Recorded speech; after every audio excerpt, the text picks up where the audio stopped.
Surat police કમિશનરના પીએને ભાજપના ખેશવાડી કારમાં આવેલા યુવકોએ ફટકાર્યો। હેડ કોન્સ્ટેબલને પંચથી મુક્કા મારતા નાકમાં ફ્રેક્ચર થયું।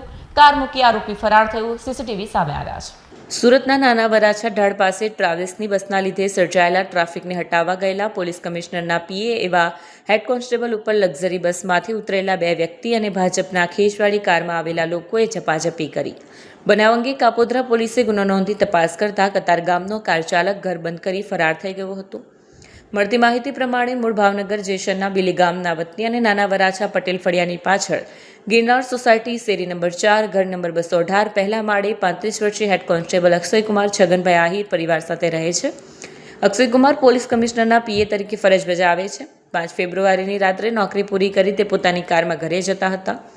10 વાગ્યાના અરસામાં નાના વરાછા ઢાળ પાસે આરોગ્ય કેન્દ્ર સામે રોડ ઉપર ટ્રાવેલ્સની બસો અને અન્ય વાહનોને કારણે ટ્રાફિક જામ થયો હતો, જેથી તેમણે કારમાંથી ઉતરીને ટ્રાફિક ક્લિયર કરાવવાનું શરૂ કર્યું હતું।